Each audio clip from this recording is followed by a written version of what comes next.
Welcome to our latest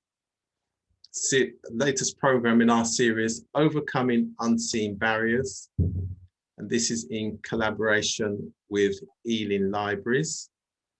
And our theme tonight is, because it's Global Entrepreneurship Week, which runs from the 16th to the 22nd of November, our theme is around business support and enterprise development, and what that really means for our local communities, for youth empowerment,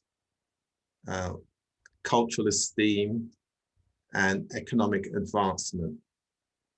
And that's across all our demographics. So that's young people, middle-aged people, women, and we're going to get into a dialogue about how do we support, how do we empower empower the community, what are the tools, and what are some of the challenges that we have living in this particular society. So, Martha, how are you? Good evening, Rudi. Not too bad, at least. It's been sunny today, at least. I'm really pleased to be here tonight. It's our third in the series of talks, as you were saying. I think it's going to be a fascinating look and introduction into this subject area. I think everybody needs to be prepared to find out a lot, be prepared to learn, and be prepared to be challenged about lots of the things that we think about when we look at business and enterprise and the way that people interact with the business world. So, Rudi, I think I'm going to sort of kick off really with asking you a little general question about yourself. In your leaflet, the flyer, you said you've got 40 years experience of working in this field, which I think doesn't really seem possible. So can you just tell us a little bit about what drew you to the world of business? Right, so you're saying that on the basis I look so young for my age, I hope. That's what. Well, definitely, you have got a picture in the attic, I think, which Okay. is much older than you look. Yes. Okay. Yes, I have been blessed in that sense, in that I guess I'm one of those people that, having left school and worked for someone, realized pretty quick that I'm not the sort of person to work for somebody. I'm independent minded.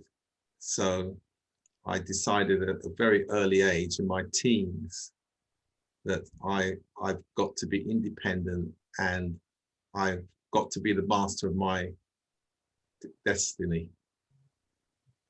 I've been fortunate that doesn't mean though that stability and having consistent economic support is not important, but it's to do with the mindset of being an entrepreneur, willing to take risks, thriving on risks, accepting when things go wrong, and there's a greater reward, being able to reach for that greater reward by taking a greater risk.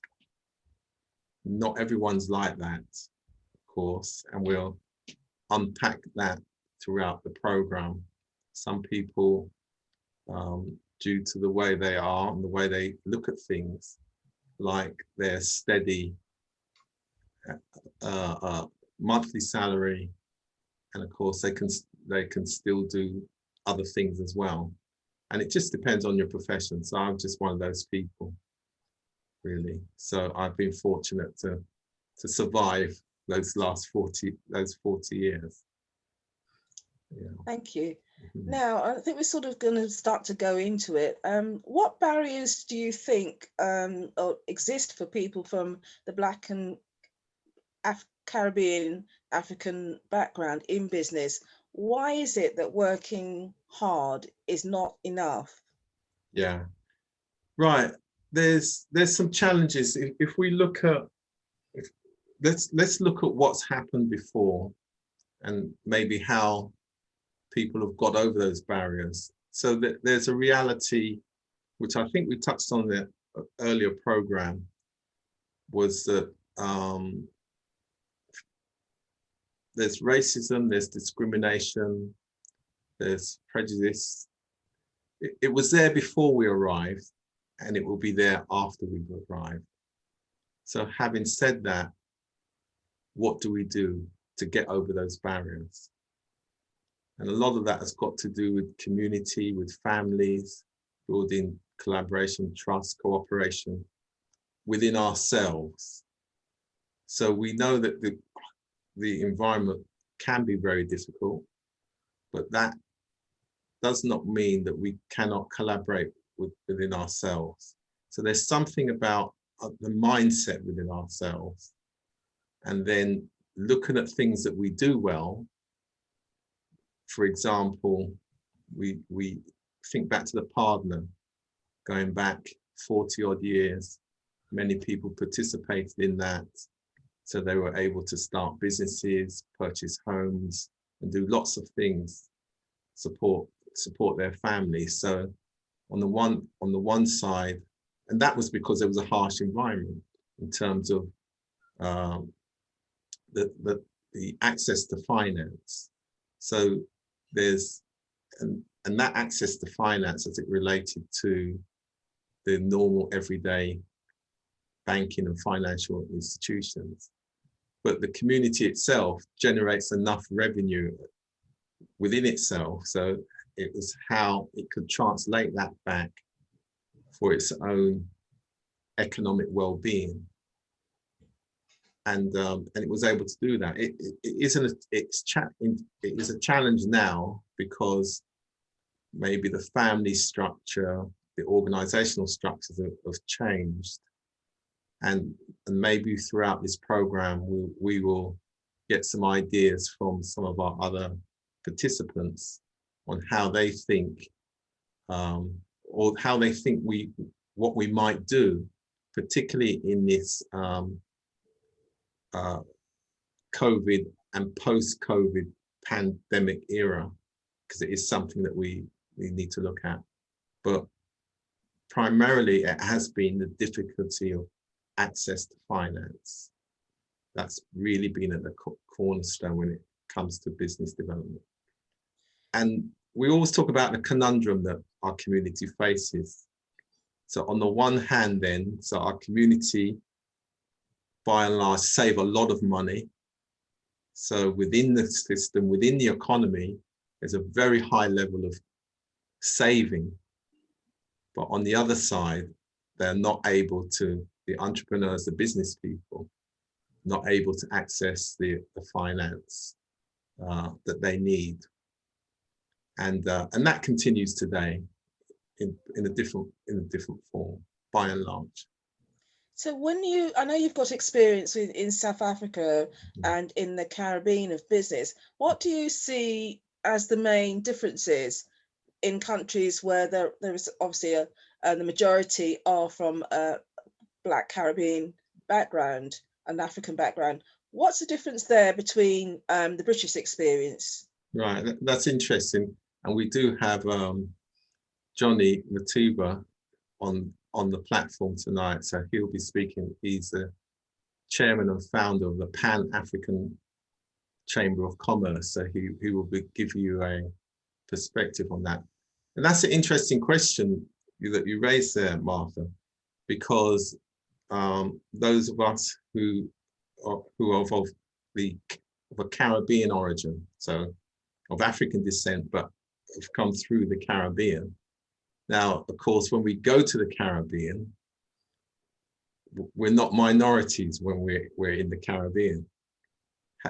However, and I'm generalizing now, there will still be barriers according to your background, where you live, your education, and those types of things. So there are other barriers and then of course the economies are smaller, and because of, yes, we're now in a post-colonial era, but there's still some structural challenges for people to break out of the of the humble origins they may have been brought, that they've been brought up in. Hence why you've got so many Caribbean people who over the last 2 generations have had to leave the Caribbean and work abroad, of course. So it's not there's no easy answer to that one, other than it appears that if you're born into humble origins, then there is a battle to make your way up there. But if you're determined, and that's what you'll see, which is great, which you alluded to in a way, that we see the bank managers when we go, we see the judges, we see the people from the professions as well.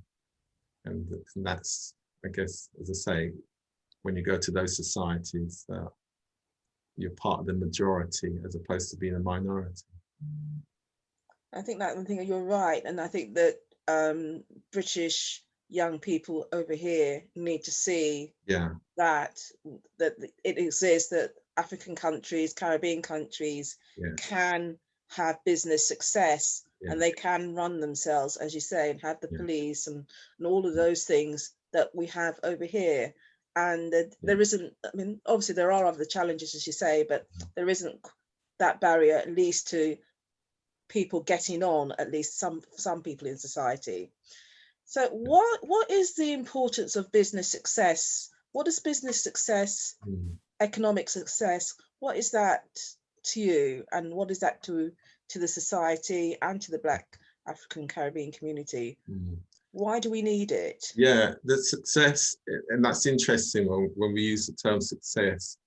But I guess if we think of that economic independence and being able to advance, which is important, because it does mean jobs, it does mean people achieving their potential, and it does mean having the role models as well. And that's important for young people to know that, that there is a chance for them to be independent and to be positive and make a contribution to their communities. It's important for women to know that traditionally where they've been underrepresented in business, that if they've got, entrepreneurial skills, that they should be given the opportunity to get over some of the traditional barriers. And it's important for a community and its well-being to know that it can provide goods and services for itself. That's the basis of, the human endeavor. And why should there be any group, not being able to provide goods and services for its own economic well-being? And that's been one of the challenges with the hair care industry, for example, hair care and beauty industry, providing jobs and skills for young people. There's many other elements where there's a natural approach to providing what the community needs. Take food as well. Take fashion, so things that are very personal. So all of those things mean something to people. And it makes sense to be able to provide those services, goods and services to themselves. So economic success is not just about money. No, not at all. Because we have people in our community who've got a lot of money. But at the end of the day, we still have people who don't have a lot of money. So it's not just about how much money that you've got. It's about the well-being, and in fact, societies and communities judge themselves in terms of how well you take care of the most vulnerable people in your community or society, whether it be young people, people who are not well, people who are in the minority. And that's the challenge that even this society has where they know that there's underrepresentation, but there's a challenge in terms of the change in the mindset or institutional way of behavior that makes it difficult for those people who don't have that same strength and power and influence. And of course, and that's the battle that we have ongoing, both externally and within our own community itself, which I guess we'll touch on that later. And I think we've also spoken about volunteering and the contribution that that makes. And a lot of people don't realize that you can contribute to your community and actually volunteer through make a contribution through volunteering and still hone skills that will be good in business, because it's about getting experience. So you're getting experience, but also you could go on to use good business skills to improve things for the community. So that's one of the challenges that we also need to address.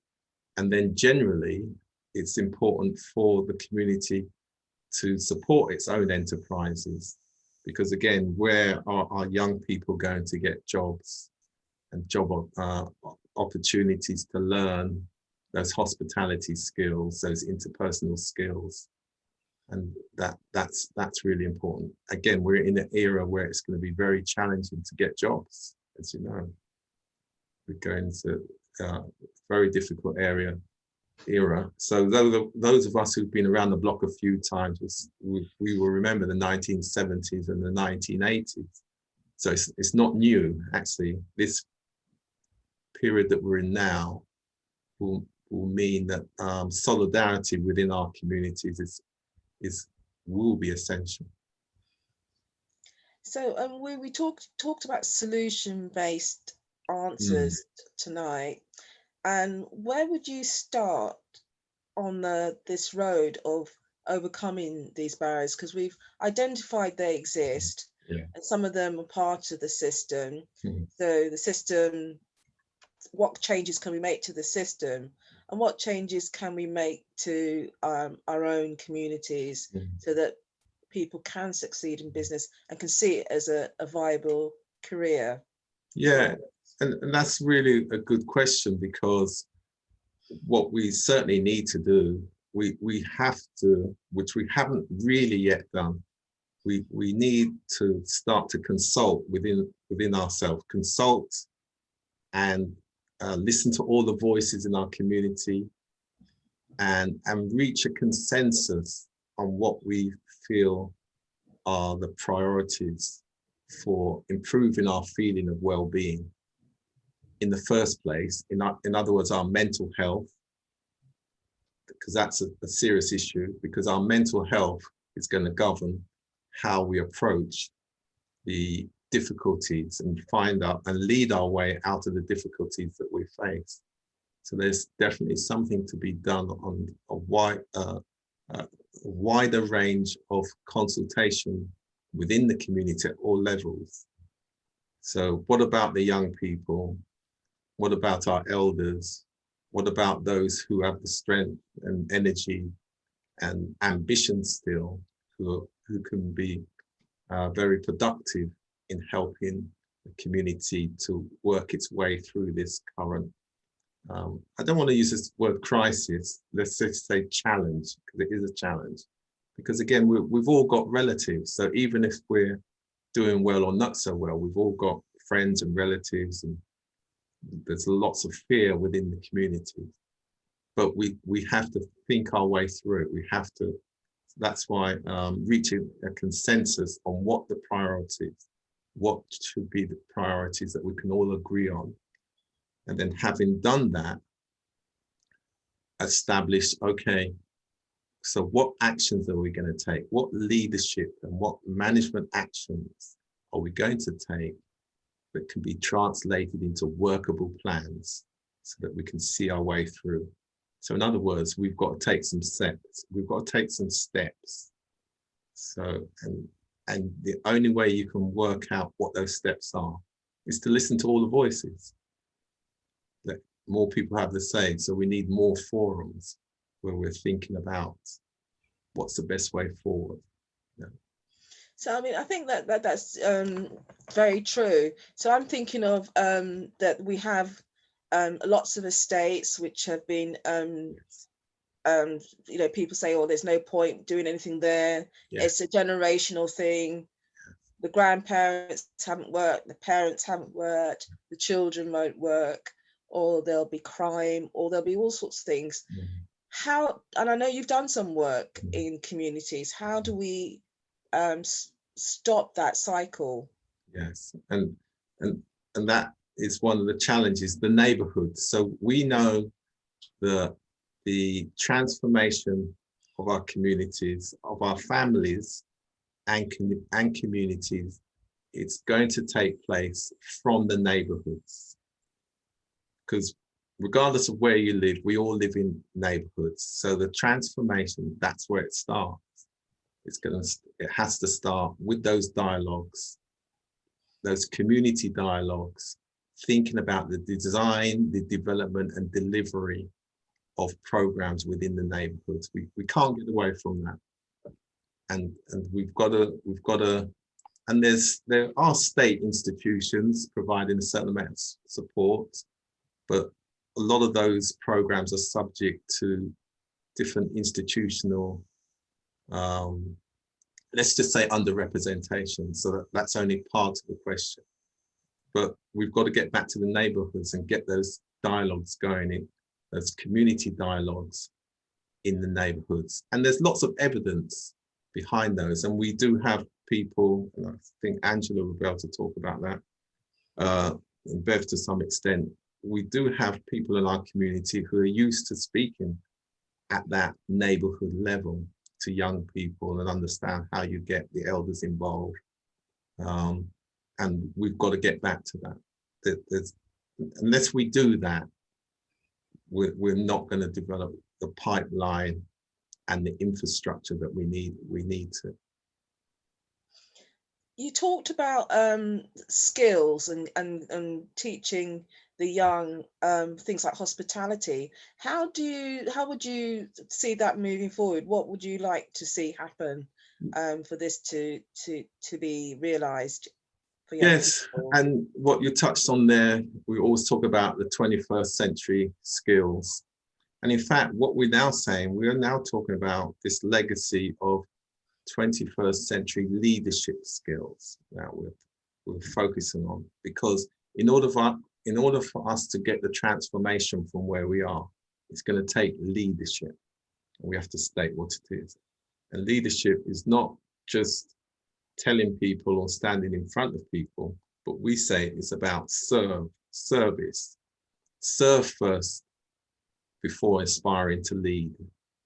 So again, in the neighborhood, we've already said it, that young people, 21st century skills are about collaboration, creativity, communication, critical thinking, and we've added entrepreneurship and those hospitality skills as interpersonal skills, which are important. So we need our community navigators and facilitators to start to have those discussions. And our organized groups within society. I'm glad Dean Rudi is on here, because he'll talk about the uniform groups. So in our society here in the UK, we still have strong churches, a certain amount of youth clubs and those sort of organized places. So where we talk about young people need somewhere to go, young people need something to do, young people need someone to show them how. So we have to bring together those people who are willing to be mentors. We've got lots of enterprising business people, professional people who we now need to get involved. And it's the thing with this as well, it's not as though that they're having to go into territory they don't know, because it's all based on families. It's based on families, it's based on communities.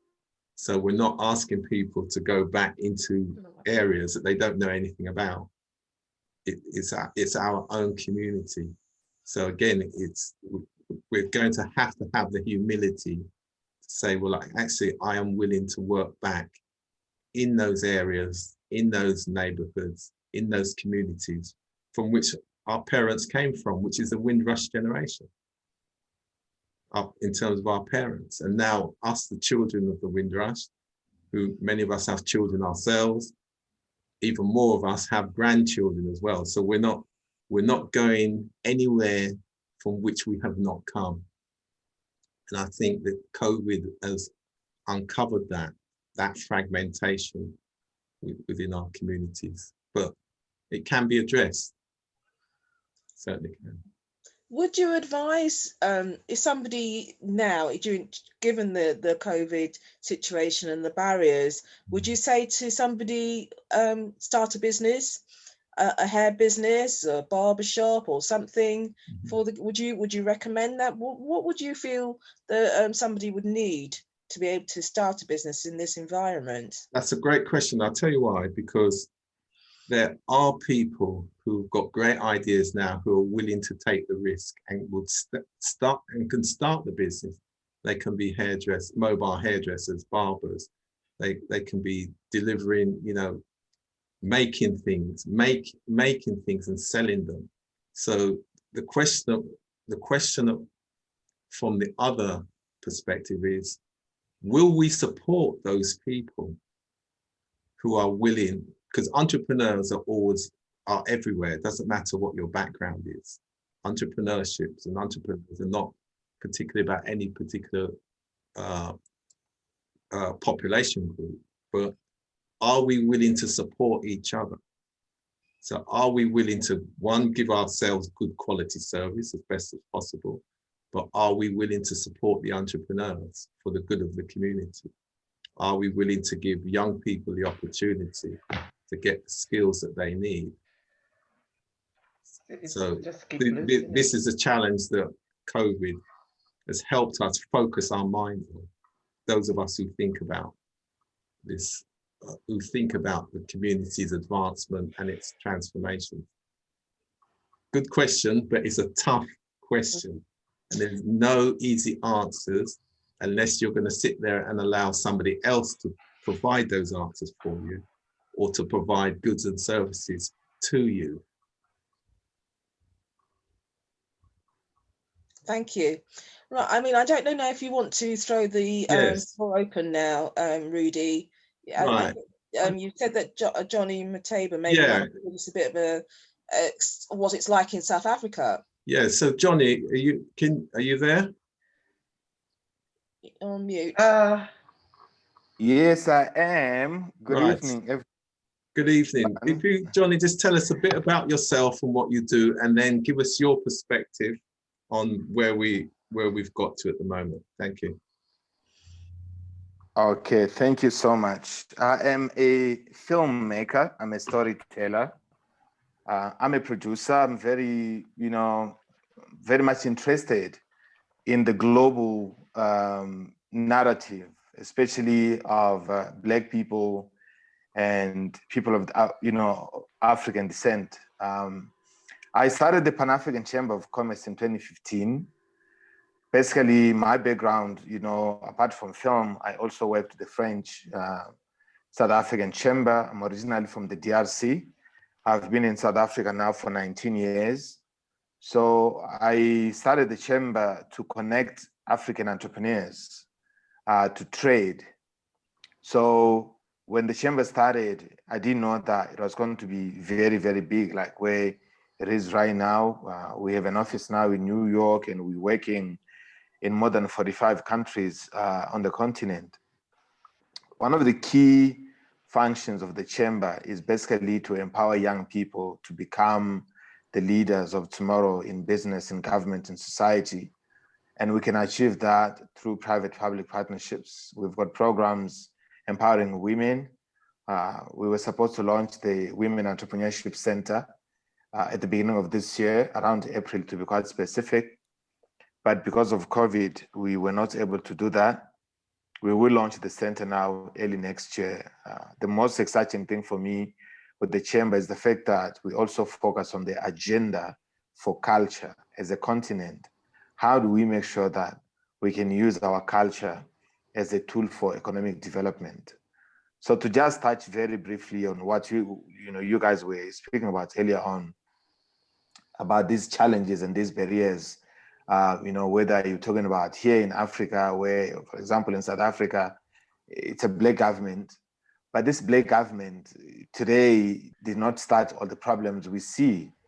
South Africa, now we are living, the aftermath of apartheid system that exists. For me, economically, it's still very much alive. How the policies were put in place, they were not really dismantled in 1994 when the Blair government came into place.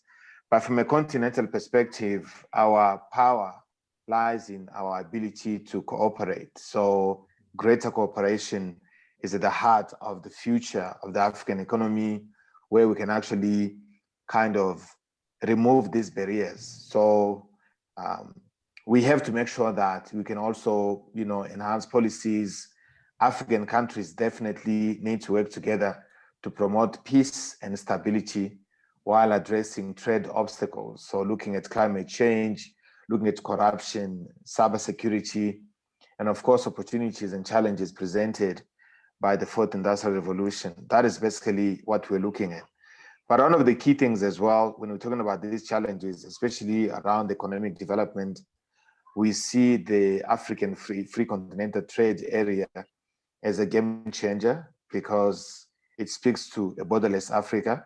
And this, we believe, as a chamber, is going to lay a very solid foundation for a viable continental market that can accelerate growth and allow Africa to be more competitive in global trade value chains.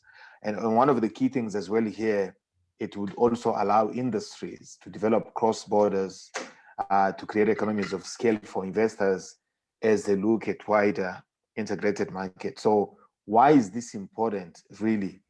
It is really disturbing that Africa has the lowest percentage of intra-regional trade in the world. So it sits at about 18% compared to 70% in Europe, 55% in North America, 45% in Asia, and 35% in Latin America. So when the Africa Free Continental Trade Area goes into effect next year in January, it is actually projected that the 18% that we have at the moment could more than double within the first decade after the implementation of the free trade deal. So I think first thing actually that I spoke about is around greater cooperation. Secondly, is around policy certainty or policy injection. We know as a continent, our policies are different, literally. Design, where we look at design data, dependent policies that boost productivity and long-term growth, cut debt and reduce Africa's vulnerability to economic downturns. We know economies have been affected around the globe, and as a continent, we are not really kind of protected from that. But the last thing that is actually very important here, is around human capital development. Yeah. Africa's working age population, is projected to reach 1 billion by 2030. So as millions of these young people join the labor market, the pressure then to provide quality jobs will also escalate. As we speak now, there's about 10 million young people who leave, universities in Africa every single year. But it's only about 3 million of those who get employed. What will then happen to these 7 million young people every single year who cannot find jobs? Some of them are not only unemployed, many of them might be unemployable. So as a chamber, the work we've done with the private sector governments over the past 5 years has been to support these young people, literally helping them to move from learning to earning, helping them to move from the classroom to the boardroom. So we are setting up, as well as we speak now, more chapters of our chamber at universities across Africa. This is also very important because our labor market as a continent is dominated by the informal sector. So it's a default option, for a large majority of the unemployed youth and women. So those are some of the challenges that, if we address them, we are definitely going to make a very big difference. because 19 of the world's 20 youngest countries are in Africa. 19 of the world's 20 youngest countries are in Africa. It's an amazing opportunity. And as an organization working with the private sector and partners internationally, we are now designing a program that will call the African, the business agenda for Africa. So in January next year, the Pan-African Chamber of Commerce, with a number of chambers, of course, including the American Chamber of Commerce here, we work with the French and the German and the Dutch and all of these other chambers.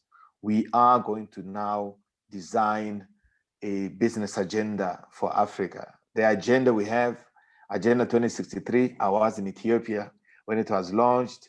That agenda is a government agenda for Africa. It doesn't speak of how the jobs are going to be created. It presents a problem, and we know governments don't know how to solve the problems. Really, they're not entrepreneurs. So as entrepreneurs, we solve those problems. So that's why the business agenda for Africa, we are going to be designing it here and present it to a number of governments within the continent, but also internationally. So our investment, the best investment we can ever make as a continent is investing in women-owned businesses.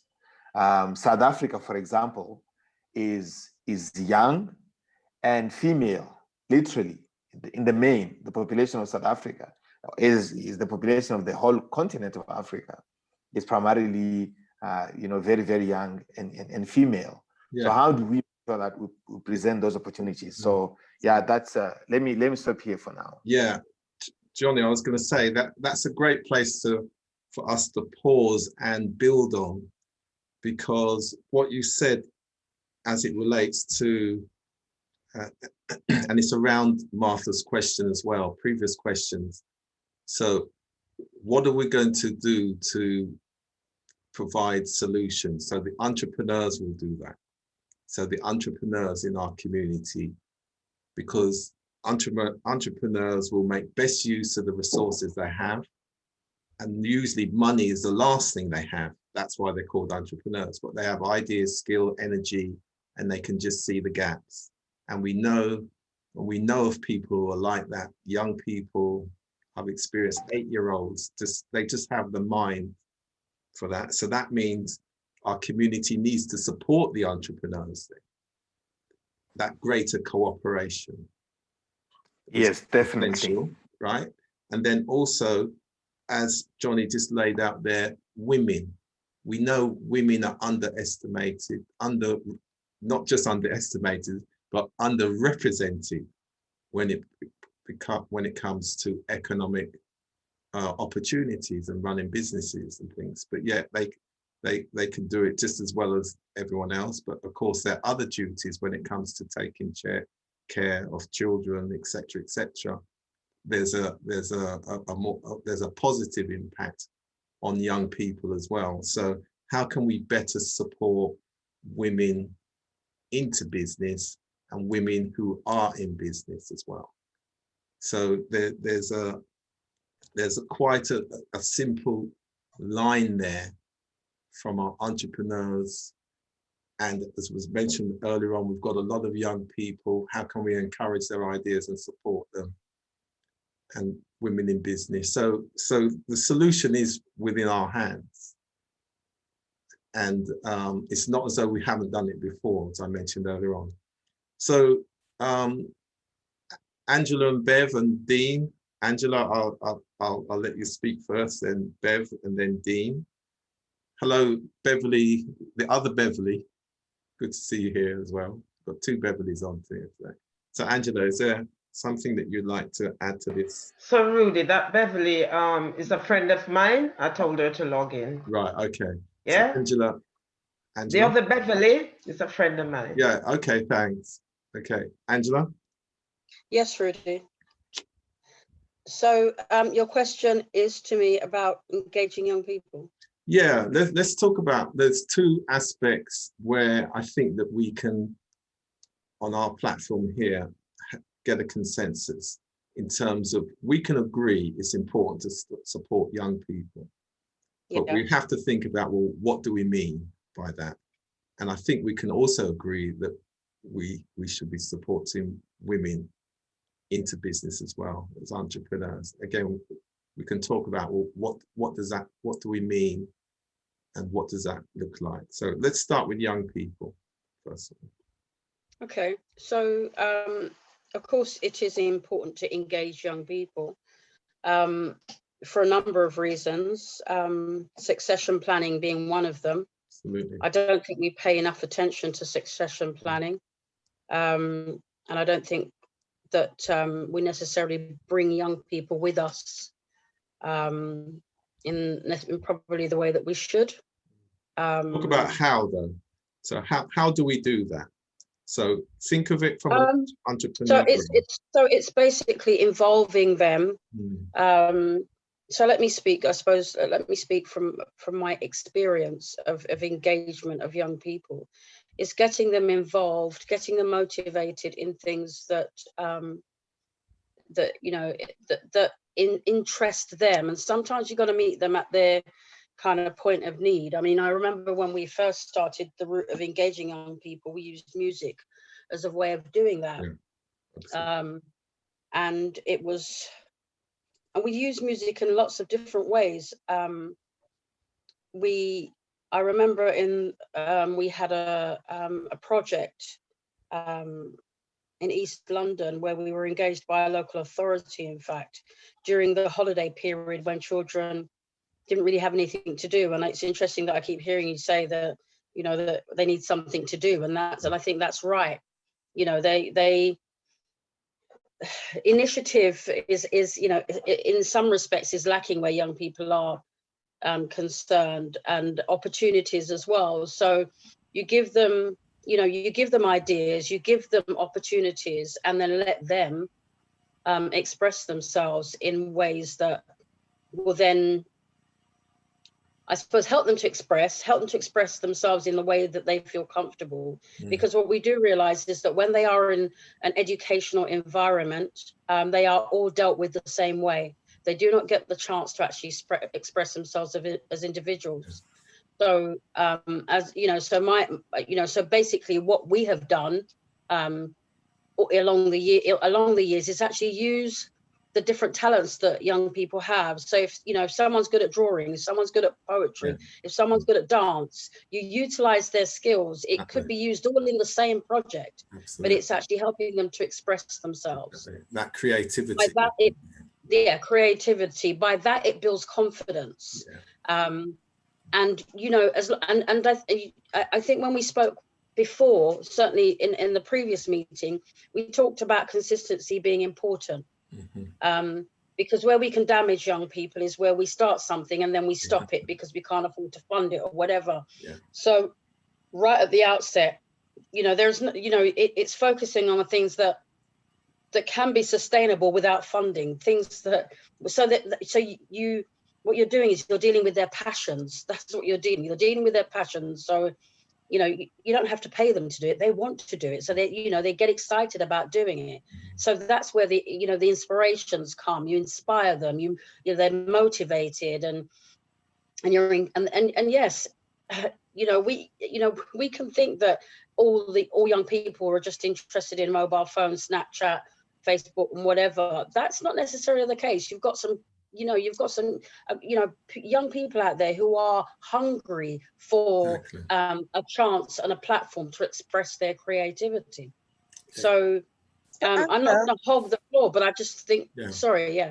I'm just going to ask you a little bit more on what you're saying. How do we then, once you've got that creativity and you've got that young person engaged, how do you then change that into something where they can then either go into business and work or set up their own business? I mean, I found an interesting statistic, another thing that I was at, where they said that young people needed at least 4 interactions with employers so that they wouldn't become young people neets, not in education or training. So they actually need to see business, to work with employers, for them to actually have an understanding of what work's involved. So I mean, we talk a lot about that. Sorry. I've had experience of dealing with young people from schools, and I've had experience of dealing with those groups that you talk about, not in education or employment. Apologies for that. Sorry, I put that in.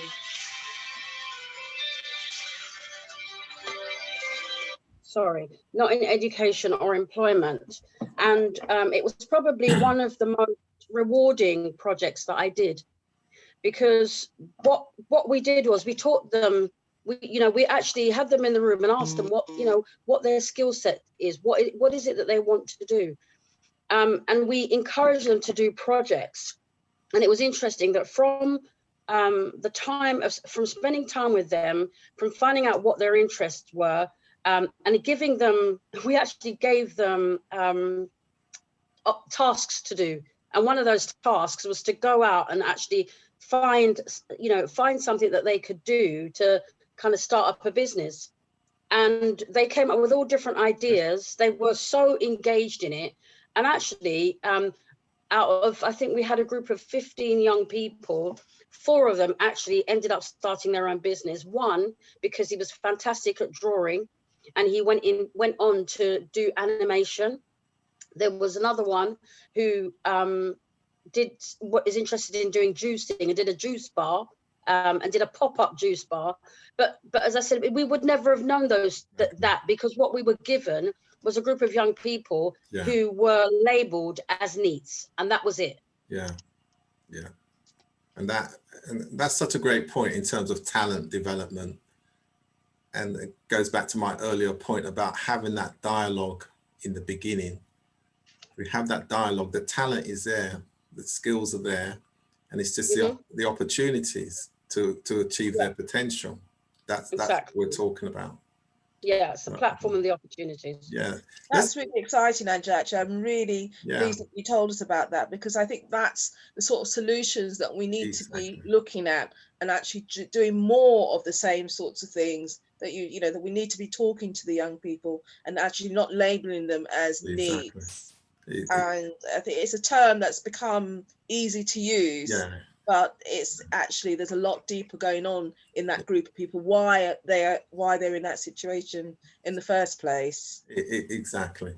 Right. So Dean Roden, I'm going to give you five minutes, so I put the timing on you. I thought I was going to get an half an hour, man, but anyhow. First, I want to thank you. I sorry to be late. My brother there, Johnny in South Africa, our motherland. I want you to understand that reggae music originally from Jamaica. Everything focused on going back to Africa. So it's a pleasure having you guys.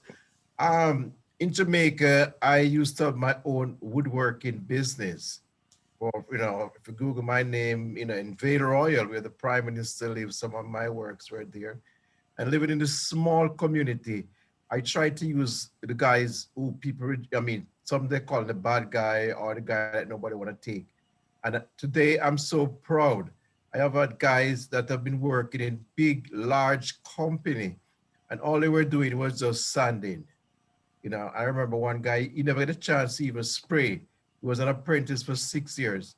And when they come in my business, as small as it is, they can make, they can carve, they can turn.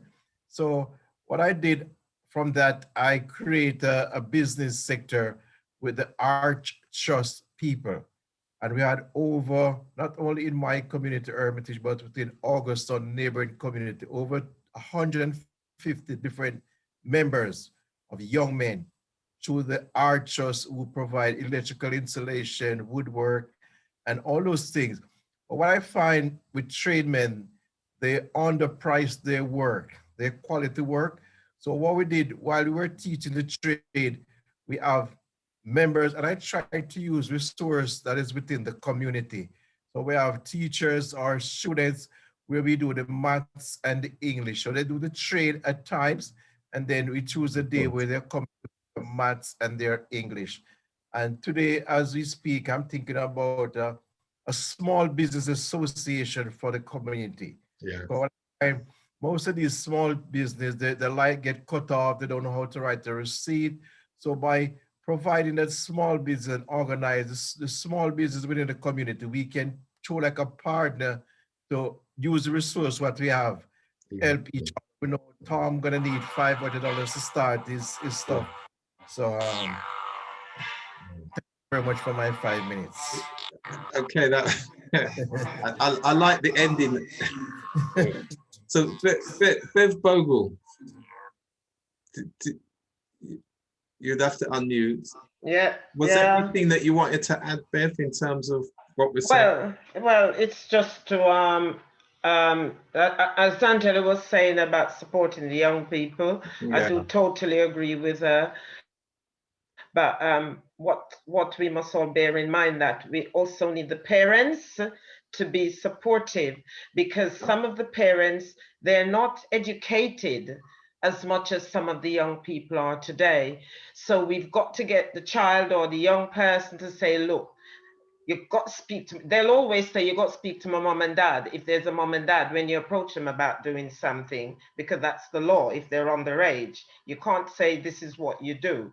However, in some culture, especially the Asian culture, they've got to get the permission. It's a big red tape to go through to be on the right side of things in the UK. It's very difficult, yeah? But our own young people, we've got them to realize that what we've experienced, I'm one of the old ones, as you say, that's been around how many times, yeah? And I literally grew my sibling up. So I saw what my parents had to go through, right? I was actually told in school that you're nothing to be fried. You never make anything of yourself. There was only 4 of us as black in the school. My friend was told, them days they used to have career officers come in the school to interview to see what job would you want, where do you see yourself, and you dare not say you want to be a secretary, you want to be a nurse. They say no, we'll see if we can find a job for you in Boots or Woolworths or something like that. So we've got to work on that's the stigma. Our young people, we've got to educate them. Expectations. Yes. You're talking about expectations, raise their expectations. Right. Yeah. And we've got to think about the word labeling. Labeling, as you made reference to, they've been called mutes, yeah? Well, it's not the word, I never heard that word being used. The word that I've just said that you'll never achieve. I've got 2 friends that achieved at eye level in education. Yeah, one became a teacher and an headmistress. The other became the actual superintendent of the Brit School here in Croydon. So, and that was because of support, and their parents did not give up. We've got to get parents to understand we cannot do it on our own with the young people. Exactly. Because their parents out there that they will go home to and says, Mom, Dad, at my center, this is what we want. Another thing, just quickly, I'll say, we used to have after school, lots of these community center after school, which was set up with computers, games room, and educational stuff, and they had people there teaching these young people. That's been taken away from them. You understand me? So where do we go from there? Well, we need space. Well, we're online as well now. To do these things, and we need support. Yeah. The support is important, but we do have to bear in mind we are in a we are in a pandemic era. We're in it. That only started last year. Right. This year. Yeah. I know, but for many people, the challenge is the challenge that they face today and tomorrow. And we've got to win hearts and minds. Yeah. Because there has to be a mindset shift. There's a reality in what we're having to deal with now. So at the end of the day, we have to work out, where do we go from here? We've got to penetrate the system. The parents, we need the parents to get on board with young people. Some of them are unmanageable, and this is one of the reasons why they become unmanageable. It's because they've been their backs have been turned on them. So we've got to try, as a Black community and the ones that are in the position and educated and know the right pathway to go to find these children and do the best we can. Everyone makes a difference. one child, one community at a time. We have to enforce that. We've got to look out. Yeah. COVID has made it more difficult for them. I've got experience right now in my own family, which I won't say. Good. Okay. With my youngest, yeah? All okay, right. my youngest grand. Okay. Okay, so I know what it's like to have young people out there in knowing, where do I go? Try to set her own business up. She's 23. Try to set her own thing up. She works for this. Yes, the support. I'm just trying to guide her the right way and support that. Yeah. Okay. Okay. And again, Martha, we're slightly over time, but again, as always, we come to the conundrum. My favorite word.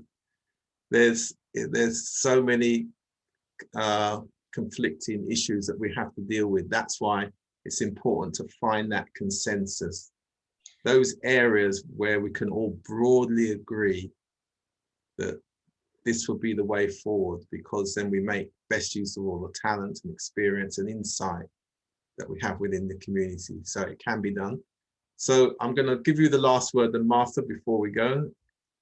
I think from what everyone is saying, it's a difficult subject. It's not an easy one to find a solution to. I think I suspect there's lots of solutions, and lots of people have little bits of the answers. And I think some of what we discussed today, I mean, I was particularly struck by Angela and Dean, again, talking about the role of uniformed organizations, and also the work that he did with getting young people just to start on the ladder, and work experience. The shaving and sanding something could then lead to, you know, that step up. And I think we need to tell they have to work and they have to learn. It's not going to fall into your lap, but people need to get that. People need to get that opportunity, and they need to feel they're part of society.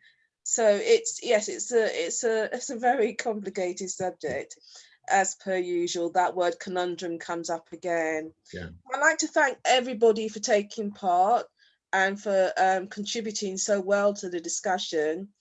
We've got the last one next week, haven't we, Rudi? Yes. A bit about that. Yeah. So next week we'll be looking at volunteering, serving as you aspire to lead, succession planning. So it's going to encapsulate everything that we've covered over the last few weeks in the final program. So okay, well, thank you, everybody. So thank you all, and see you next week. Bye. Bye. Bye. Bye. Thank you, Johnny from South Africa. Great. Dean. Thank you so much for having me. It was fascinating. Really lovely to have got your contribution to this discussion. And I introduced Beverly to this online session tonight, so I don't know what she thought of it. Can someone else? Yeah, Beverly, do you want to quickly, before we go, Beverly? Take your mute off, Bev. Unmute. As it was. All right, yeah. Sorry. Good night, everyone. Yeah, I'm pleased to be able to sit in on this series this week. I enjoyed the discussion very much, and I have been taking a few notes. Nothing that I'm going to say now, but obviously I'm going to work on some of the things that I've written down. Good. And be able to come back with some positive feedback and some positive ideas. Excellent. So you'll be with us next week then? I hope to be with you next week. Right. Okay. Thank you. Is it the 23rd? Is it 23rd, Martha, or 24th? Is it the 23rd? I think it might be the 24th, but don't quote me now. It's either the 23rd. Anyway, we will send it around to everybody. It's one of those. I should remember, but you know. No, I haven't got that date. Okay. Yeah, we will send you a flyer. Bev will have a flyer. Okay. All right. So good night, all. Thank you, Johnny. Bye. Good night, and thank you. Talk to you. Thank you very much. Bye. Much appreciated. All right. Thank you.